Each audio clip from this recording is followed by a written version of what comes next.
Crystal Palace had one of the biggest spending windows in European football. That is not something I thought I would ever have said about Crystal Palace. Never mind while Crystal Palace were still a bottom of the half Premier League club, but they have brought in Patrick Viera. They have committed to being a better team, a team that's brought in some young players to develop for the future, and a team that looks to be even better this year if they can put the pieces together. While lots of old players have left the club, but a lot of young quality talent has been brought in what looks to be a much stronger and a much brighter future at Crystal Palace than we have seen for a long time or since they have joined the Premier League on their most recent stint. So in this video, we're going to talk about their transfer window, how good it was, the players they brought in, the amount of old players that they let go, and give our thoughts on how they could fare moving forward. So I will give it off to Lane here to give his initial thoughts on the transfer window by Crystal Palace. Well, Crystal Palace has spent some of the biggest sums of money in the transfer window so far, but also had the best window out there in Premier League or world football, in my personal opinion. I think the window they've had has been remarkable. You would have never expected this from a Crystal Palace side. What they've done with the outs and what they've done with the ins have been incredible. People may question the outs and clearing out so much veteran leadership, but you can also look at the ins and also the current players that they still have, the veteran leadership they still have at the club. But the ins, you got to look at Will Hughes. He already has a lot of experience. He knows what's about. Micheal Olise, he is obviously an unbelievable young talent coming from Reading at the age of 19. He looks to be incredible championship young player of the year. Odsonne Edouard coming from Celtic, that is an unbelievable transfer. One of the best, probably the best transfer of the summer for myself. Coming from Celtic, having a rough year, always wanting to leave, and he finally has had his move. And having Patrick Viera, a French legend, a French icon, backing you and wanting you as your number nine is always going to give you a lot of confidence and push you to push on and make that transfer to Crystal Palace. Yeah, definitely. I think they've made some very good signings and bringing in youth. Like you said, Michael Olise has been a very good addition. He'll be sure to take some time to adjust to the Premier League. But as you mentioned, a young player of the year in the championship, he was very influential in Reading having as good of a season as they did last year. And as he continues to get more mature and adjust to that Premier League football, there's no doubt that he can have a good impact for Crystal Palace moving forward. And Odsonne Edouard coming in is going to be a very good number nine for them moving forward. As you mentioned, he wanted to move out. He was not highly motivated to play in Celtic last year, and I think that has to be taken into effect when you consider his lack of production last year when compared to the year previous. And so I would expect in a situation where he is motivated back in the Premier League with Patrick Viera, then he's going to be much more motivated to play at a higher level, and his production on the field will show that. They also brought in a new young center back pairing in Joachim Andersen and Marc Guehi after having quite a few center backs leave the club this summer. And now you can definitely question losing that much veteran leadership at the back when experience and continuity and the comfortability in the center back pairing is very important. Long term, I think they will benefit from Joachim Andersen and Marc Guehi forming that connection, forming that center back pairing, and having a center back pairing that they can have for the long term.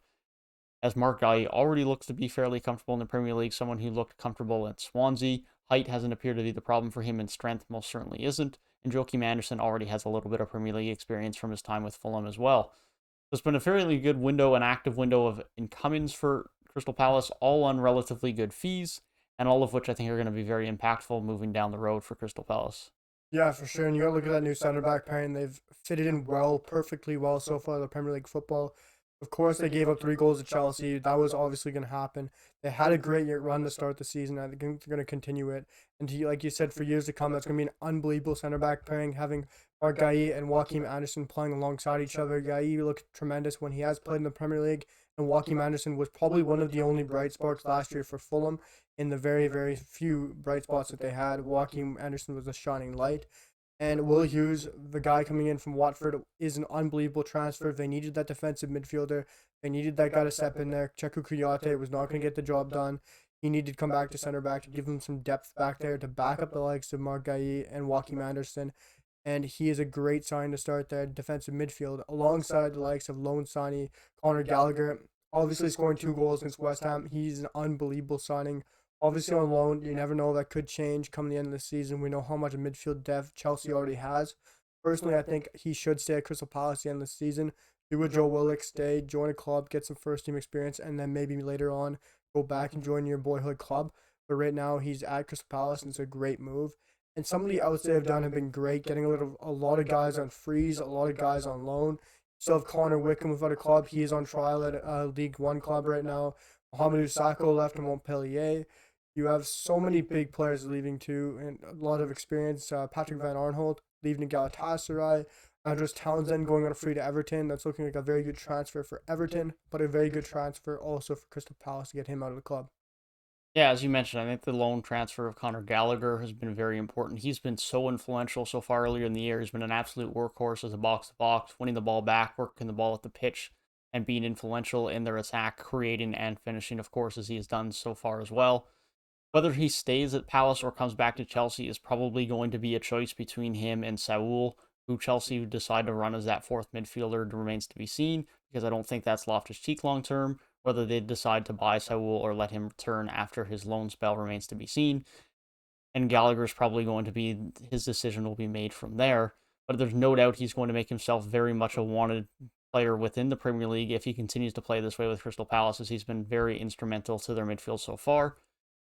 And as you mentioned, a lot of departures, a lot of which make sense, some of which you can definitely lie a question mark on. Letting go of 3 center backs and you're bringing in 2 young ones, even if your older center backs don't play a lot, is definitely a bit of a concern as far as Premier League experience and leadership can go.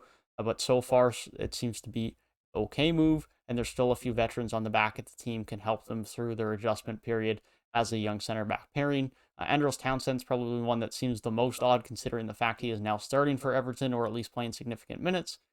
Now, that's a bit of a question in of itself, because Andros Townsend isn't exactly the quality of a winger that you would expect to start on Everton, but nonetheless, he has been playing well and seems to be one that Crystal Palace might regret the most moving forward if he continues to play at that level. But no doubt about it, you can't really be too harsh on Crystal Palace's transfer window, because from a general standpoint, it's been an absolute brilliant window. They've built towards the future. They've added good pieces for now, specifically in the likes of Hughes, Joachim Andersen, and they have good pieces for the future in Olise, Edouard, and Marc Guehi, and players that will continue to help the team now and even more so moving forward. This is the new regiment under Patrick Viera. This is a team that is going to be built from the ground up with these young players, and I have no doubt that it might take a bit of time to adjust, but the future is definitely bright for Crystal Palace. Yeah, it's definitely an amazing future for Crystal Palace, and Palace fans and Eagles fans are going to be extremely excited about this. Obviously, it's a terrible schedule to start the year off for Crystal Palace, having a schedule just like Norwich's, but Crystal Palace will still pick up the pace. Obviously, getting that draw against West Ham will help the confidence a lot. Connor Gallagher getting his name in the goals. Once you get Odsonne Edouard into the starting lineup, things are going to change. You're going to have a guy who can finish with some chances. Eze is going to be coming back soon. This window has looked amazing, and it's going to keep getting better for Crystal Palace fans during this year.